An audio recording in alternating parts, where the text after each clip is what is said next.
Please, Madam Clerk, raise your right hand. Do you swear or affirm to testify truthfully in this case under penalty of law? I do. Thank you. Watch your step.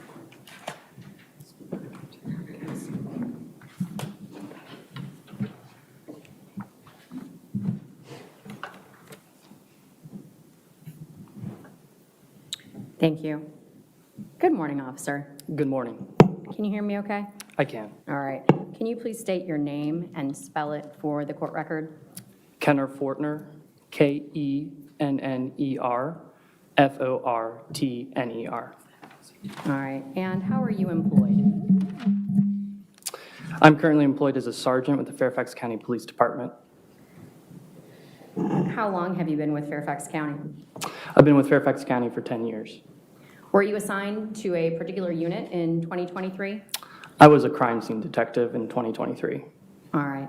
And were you in that role on February 24th, 2023? I was.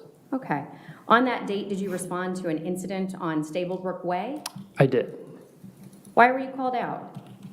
I was called out to assist with the scene documentation of a reported homicide. And what was your role in that investigation? I took scene photographs. Okay. And let me hear from you. What did you observe upon your arrival?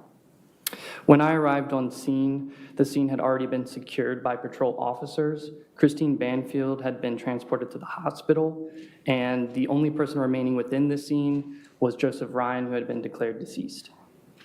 So let me start you with some photographs.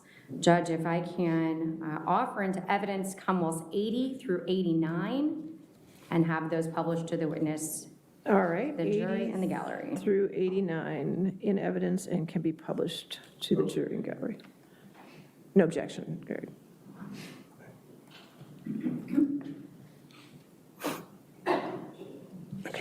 All right, thank you. So starting with this first picture, Commonwealths 80, starting outside of the home on Stablebrook Way, how many cars did you observe?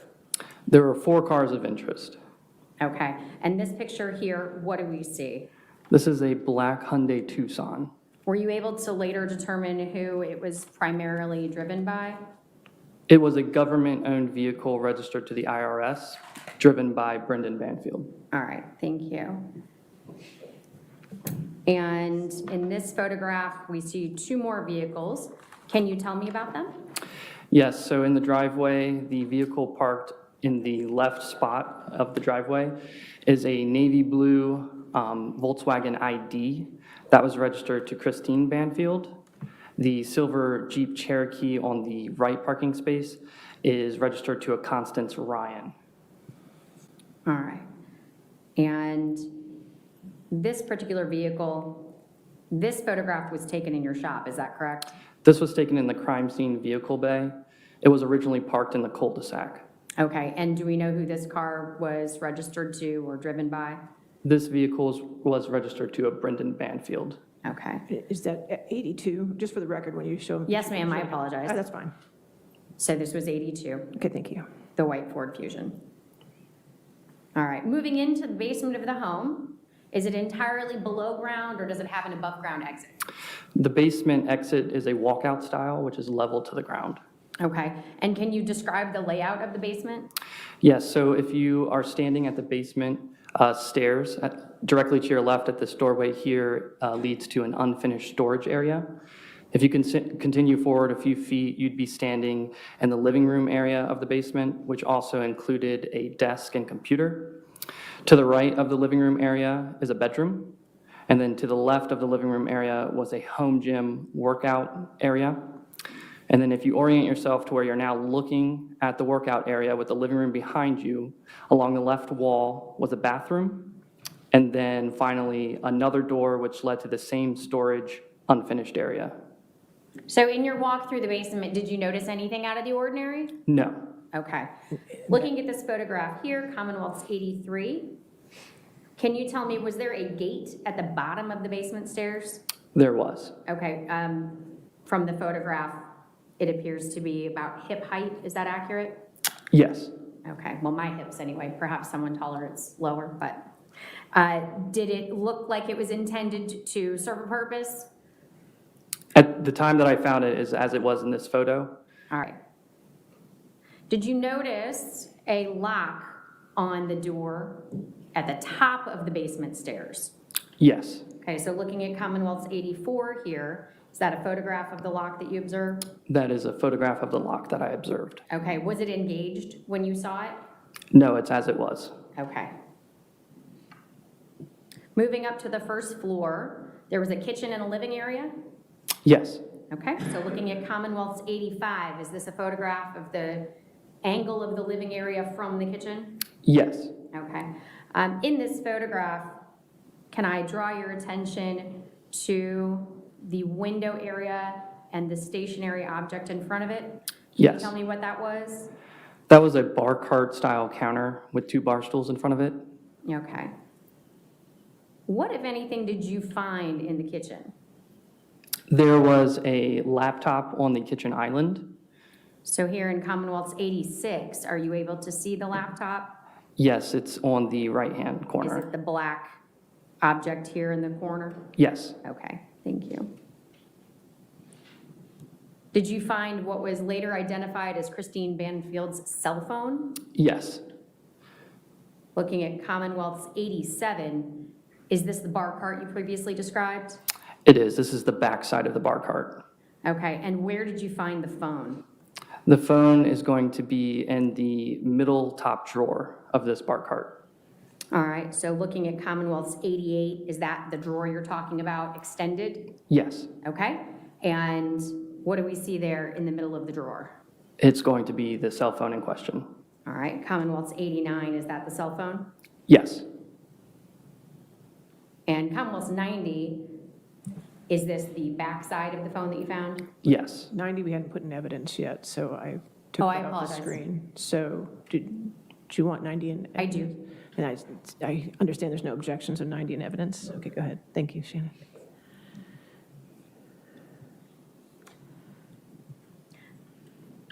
Judge, I would then offer Commonwealth's 91 through 97 into evidence. All right, again, I understand there's no objection. Okay, all And I right. apologize, Judge, I think I had said 98 originally and was just not clear in my speech. Okay, Thank you. 90 to right. 97, okay. Detective Fortner, did you have the opportunity to then move upstairs in the home? Yes, All right, and did you take photographs of the bedroom belonging to Juliana? yes. Okay, is this that bedroom? This is her bedroom. And how did you identify this bedroom as hers? There's a Brazilian flag, excuse me, above the bed, and I also was able to locate an expired Virginia driver's license for Juliana on a dresser. All right. Commonwealth's 92, is this still her bedroom? Yes. What is it that we see on the dresser to the left? There are hygiene products. Her personal effects? Yes, All right. Commonwealth's 93, is this Juliana's closet? this is. All right, was there anything that caught your attention in that closet? There were red lingerie-style clothing items, and then the yellow T-shirt with the green border on the sleeves. Did you have the opportunity to look for any signs of forced entry in the home? I did. Okay, and did you make any observations that would have indicated there was a struggle at any other area in the home other than the primary bedroom? I did not locate any obvious signs. Thank you. Did you have the opportunity to return to the home on October 13th, 2023? I did, Why were you there on that date? for a subsequent search warrant. Okay, and on that date, did you again photograph the house? I did, Did you inspect the bedroom that had been Juliana's? yes, Directing you to Commonwealth's 94, is this the same room? this is the same room. How were you able to identify it? The Brazilian flag above the bed. Did you notice that anything had changed? There were no longer any items in the closet. How about anywhere else in the room? Were her personal effects still on that dresser, if you recall? I do not recall the dresser. Okay. Did you eventually find her clothes? I did. Where did you find them? They had been moved to the primary bedroom's closet. Commonwealth's 95, is this the primary bedroom closet? Yes, And was there anything that you saw in the closet that made it clear to you they were Juliana's clothes?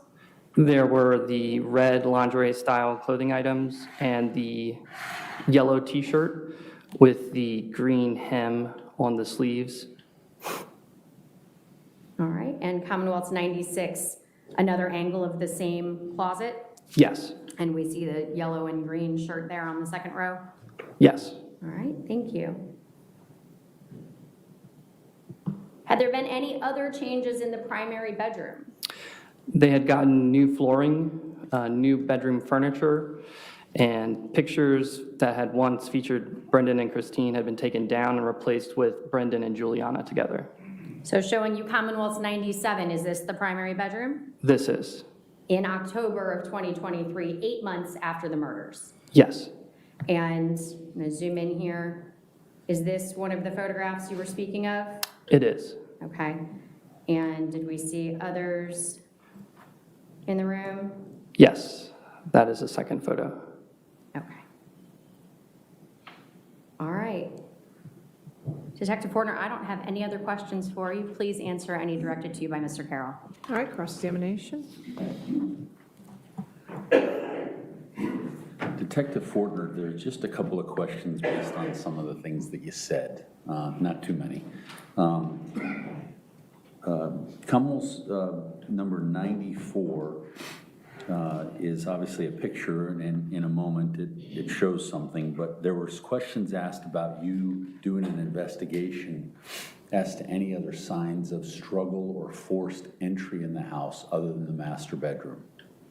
Yes. Okay. Describe for the ladies and gentlemen of the jury, what would you do to come to the conclusion that there was none of those things? So I would inspect all of the doors to see if there were any obvious signs or damage to the framing of the door, which I did not find. There were no debris found on the ground to indicate anything had broken. In terms of the furniture in the house, I didn't see anything turned over in an unusual manner to indicate there was struggle or forced entry anywhere. When did you do that in relation to the incident? So when I first arrived on scene, my primary task was taking scene photos as everything was, and as I was doing that, I was also checking those areas. Okay, so this happened instantaneously on February 24th. Upon my arrival, yes. And when was that? Just after 9 a.m. Okay. And so at that point, had you had any sort of a briefing as to what the expectations were with this crime scene? Just that it was a report of a homicide. Okay. Was there anything that suggested a break-in or anybody say there was going to be a break-in? No, no one had indicated that. Okay. So this is just something that you do as part of your crime scene duties? Correct, just documenting. Okay. And it wasn't surprising for you after you kind of heard more about the case that there weren't forced entry or other signs of struggle anywhere other than the master bedroom? I wouldn't expect to see struggle anywhere other than the master bedroom. Okay. Now,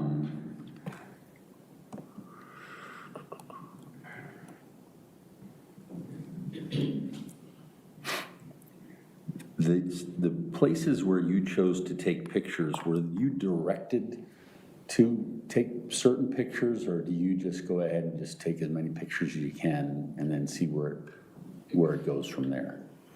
So my ultimate goal when I'm taking scene photographs are to take overall photographs to indicate everything as best I can. Typically, these come from the four corners of the room from different angles. And then if there's an area of interest, I then come in and take mid-range and then close-up pictures of those items or areas of interest. And that was those were your decisions, I guess, was the question I was asking. Yes. Okay. I don't have any further questions.